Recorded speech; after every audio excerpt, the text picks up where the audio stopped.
বিহুৰ পাছতে 24 ফেব্ৰুৱাৰীত বিশ্বৰ অভিলেখৰ বাবে সাজু ঝুমুৰ নৃত্য। অসমৰ প্ৰায় ৭,৫০০ গৰাকী চাহ জনগোষ্ঠীৰ যুৱক যুৱতীয়ে একেলগে ঝুমুৰ নৃত্য পৰিৱেশন কৰিব। চামগুৰি ননৈ বাগিচাৰ খেলপথাৰত চলিছে ঝুমুৰ নৃত্যৰ প্ৰশিক্ষণ। বিহুৱে বিশ্ব দৰবাৰত অভিলেখ সৃষ্টি কৰাৰ পাছতে এইবাৰ সাজু হৈ পৰিছে অসমৰ চাহ জনগোষ্ঠীয় ঝুমুৰ নৃত্যক লৈ ৰাজ্য চৰকাৰে। মাজত মাত্ৰ আৰু কেইটামান দিনহে বাকী আছে। 24 ফেব্ৰুৱাৰীত বিশ্ব অভিলেখৰ বাবে সাজু হৈ পৰিছে ৰাজ্যৰ প্ৰতিজন চাহ জনগোষ্ঠীয় লোক। এইবাৰ ঝুমুৰ নৃত্যই বিশ্ব দৰবাৰত জিলিকি উঠিব। অসমৰ প্ৰায় ৭,৫০০ গৰাকী চাহ জনগোষ্ঠীয় যুৱক যুৱতীয়ে একেলগে ঝুমুৰ নৃত্য পৰিৱেশন কৰিব। যাৰ বাবে ব্যাপক প্ৰস্তুতি চলাইছে ৰাজ্যৰ বিভিন্ন প্ৰান্তৰ চাহ জনগোষ্ঠীয় যুৱক যুৱতীসকলে। ব্যতিক্ৰম নহয় চামগুৰিত। চামগুৰি ননৈ বাগিচাৰ খেলপথাৰত এতিয়া এনেদৰেই ঝুমুৰ নৃত্যৰ প্ৰশিক্ষণ চলিছে।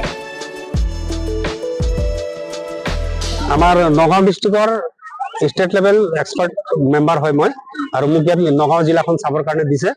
আৰু ইতিমধ্যে আমাৰ LEC লেভেলৰ যি কৰ্মশালা আজিৰ পৰা আৰম্ভ হৈছে আৰু 3 দিন হ'ব, 20 তাৰিখৰ পৰা 23 তাৰিখলৈকে। আৰু ইতিমধ্যে আমাৰ 3টা সমষ্টি আছে নগাঁও জিলাত, আপোনাৰ বৰমপুৰ, কলিয়াবৰ আৰু চামগুৰি। এতিয়া মই মই এতিয়া উপস্থিত আছো চামগুৰি সমষ্টিত। কিমান যাব টোটেল হ'ব আমাৰ 7,500।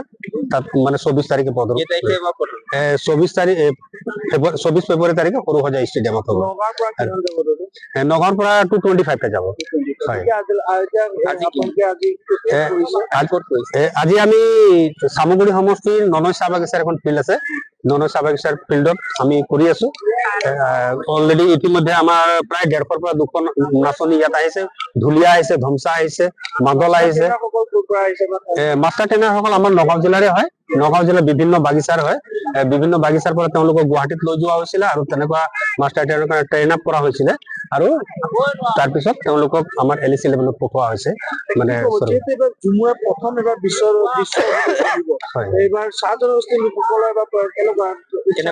হয় হয়, মানে প্ৰথমেতো মই ধন্যবাদ দিব লাগিব আমাৰ মাননীয় মুখ্যমন্ত্ৰী হিমন্ত বিশ্ব শৰ্মা ডাঙৰীয়াক, যে মানে অত বছৰৰ পিছত আজি আমাৰ চাহ জনগোষ্ঠী বা আদিবাসীৰ যি আমাৰ কালচাৰ ঝুমৰটো, এইটো মানে তেওঁলোকে বিশ্ব দৰবাৰত যে প্ৰতিষ্ঠা কৰিব গৈ আছে, তাৰ বাবে মানে খুবেই ভাল লাগিছে। আৰু আমাৰ জনগোষ্ঠীৰ যিমান মানুহ আছে চবেই আনন্দিত যে এনেকুৱা এটা মানে ইভেন্ট হ'ব গৈ আছে, খুবেই ভাল লাগিছে।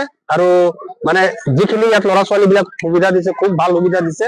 মানে খোৱা বোৱাৰ পৰা আদি কৰি পানীৰ মেডিকেল ট্ৰিটমেন্ট, মানে এভৰিথিং ফেচিলিটি তেওঁলোকে দিছে। আমাৰ ল'ৰা ছোৱালী বিলাকৰ তেনেধৰণৰ একো অসুবিধা হোৱা নাই, ভাল লাগিছে। ইমান মানে আমি যেনেকুৱা আশা কৰিছিলো কিজানি নাচনী বিলাকে পানী খাব নাপাব নেকি, খানাৰ প্ৰব্লেম হ'ব নেকি, কিন্তু ইয়াত দেখিছো খুব সুন্দৰভাৱে ইয়াৰ মানে নগাঁও জিলাৰ মানে ডিচিৰ পৰা একেবাৰে যিসকল বিষয়ববীয়া বিলাক আছে, কালচাৰ ৰিলেটেড বা অন্য বিষয়ববীয়াসকল আছে, ব্লকে হওক বা অন্যান্য যিবিলাক বিষয়ববীয়া আছে, সকলোৱে ইয়াত ইনভলভ হৈ মানে ধুনীয়াকে আমাক সহযোগ কৰিছে। কি কব বিহু পিছত ঝুমুৰ নৃত্য বিহু বিশ্ব দৰবাৰত নিয়াৰ পিছতে অসম চৰকাৰৰ মাননীয় মুখ্যমন্ত্ৰী ডাঙৰীয়াই যিভাৱে তেওঁ অশেষ প্ৰচেষ্টাত আৰু মাননীয় ভাৰতৰ প্ৰধানমন্ত্ৰীৰ অশেষ প্ৰচেষ্টাত আমাৰ অসমত আমাক ব্ৰিটিছসকলে লৈ আহিছিল, সেই সময়ৰ পৰা আমাৰ গীত মাত কৰি আছো যদি ক্ৰমান্বয়ে হেৰাই যাবলৈ গৈ থকা পথত আছিলে। কিন্তু আজি সৌভাগ্যৰ দিন, আমাৰ কাৰণে এটা ডাঙৰ দিন, সৌভাগ্যৰ দিন যে অসম চৰকাৰৰ মাননীয় মুখ্যমন্ত্ৰী ডাঙৰীয়াই তেখেতে তেওঁৰ প্ৰচেষ্টা, তেওঁৰ অশেষ কষ্টৰে আমাৰ আদিবাসী চাহ জনগোষ্ঠীৰ ৰাইজৰ গীত মাত পুনৰ তেওঁ উলিয়াই নি বিশ্ব দৰবাৰত দিবলৈ যি ব্যৱস্থা কৰিছে, আমি সঁচাকে আমি আনন্দিত হৈছো। চাহ জনগোষ্ঠী চাহ শ্ৰমিক ৰাইজ, চাহ জনগোষ্ঠী ৰাইজ আমি খুব আনন্দিত হৈছো। আৰু আজি আমাৰ নগাঁও জিলাৰ অন্তৰ্গত কলিয়াবৰ সমষ্টিৰ ষ্টেডিয়ামত হৈ আছে, আমাৰ বৰমপুৰ সমষ্টিৰ ননৈ চাহ বাগিচাত এই প্ৰশিক্ষণ হৈ আছে, আৰু বৰমপুৰ সমষ্টিত বামুণী খেলপথাৰত এই প্ৰশিক্ষণ হৈ আছে আৰু আমাৰ মাননীয় বিধায়ক বৰমপুৰ বিধায়ক জিতু গোস্বামী ডাঙৰীয়া আৰু আমাৰ সামগ্ৰী সমষ্টিৰ বিধায়ক বিভূষণ শৰ্মা ডাঙৰীয়া তেওঁলোক অশেষ কষ্ট কৰিছে আমাৰ কাৰণে আৰু কোনোটোতে আমাক ত্ৰুটি পাবলৈ দিয়া নাই কোনোটোতে আমাক কমি হ'বলৈ দিয়া নাই তেওঁলোক সকলো দিশত আমাক খোৱা বোৱাকে আদি কৰি সম্পূৰ্ণ আমাক সহায় সহযোগ কৰিছে আমাৰ মানুহ কোনো এক গিলাচ পানীৰ কাৰণে কষ্ট পোৱা নাই আজি বহুতে ধন্যবাদ জনাইছে আমাৰ মাননীয় বিধায়ক জিতু গোস্বামী ডাঙৰীয়াক আৰু বিভূষণ শৰ্মা ডাঙৰীয়াক আৰু আমি চাহ মজদুৰ সংঘৰ ফালৰ পৰা আমি নগাঁও জিলা চাহ মজদুৰ সংঘৰ তৰফৰ পৰা চৌবিশ ফেব্ৰুৱাৰীত যেহেতু এবাৰ জুমুৱে বিশ্ব অভিলেখ গঢ়িব প্ৰশিক্ষণ চলি আছিল ক'ত চলি আছে হয় আজি প্ৰশিক্ষণৰ প্ৰথমটো দিন সামগুৰি সমষ্টিৰ অন্তৰ্গত ননৈ খাকৰাবাৰী ফিল্ডত আজি প্ৰশিক্ষণ হৈ আছে প্ৰায় প্ৰশিক্ষণত অংশগ্ৰহণ কৰিছে 120 গৰাকীমান নাচনী বাঁহী বাদক ঢুলীয়া যিখিনি সঁজুলি লাগে আমাক বাদ্যযন্ত্ৰ লাগে যিখিনি ঝুমৰ প্ৰশিক্ষণ দিওঁতে সেই সামগ্ৰীখিনি গোটেই আমাৰ ইয়াত আছে আজিৰ পৰা প্ৰথমটো দিন আজিৰ পৰা 4 দিনীয়া কাৰ্যসূচীৰে প্ৰশিক্ষণ চলি থাকিব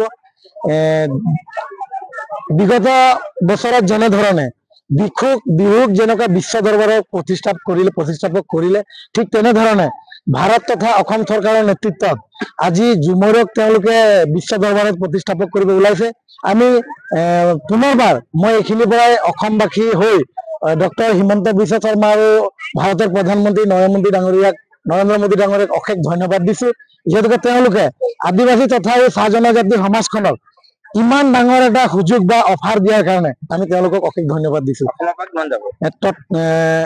প্ৰত্যেকটা ডিষ্ট্ৰিক্টৰ পৰা বেলেগ বেলেগ ইষ্টিমেট দিয়া আছে ঠিক তেনেধৰণে নগাঁৱৰ পৰা 220 জন নাচনী 240 জন নাচনী অংশগ্ৰহণ কৰিব তাত আৰু ইতিমধ্যে আমাৰ বৰমপুৰ সমষ্টিত প্ৰশিক্ষণ চলি আছে তাতে 62 জন এইটো সামগ্ৰী সমষ্টিত প্ৰশিক্ষণ চলি আছে ইয়াত 62 জন কলিয়াবৰত আছে কলিয়াবৰত প্ৰায় 120 জন টোটেল আমাৰ ক'ব গ'লে 242-44 জন মান নাচনী হ'ব তাত অংশগ্ৰহণ কৰিব নিউজ ৰিপৰ্ট ফাৰ্ষ্ট নিউজ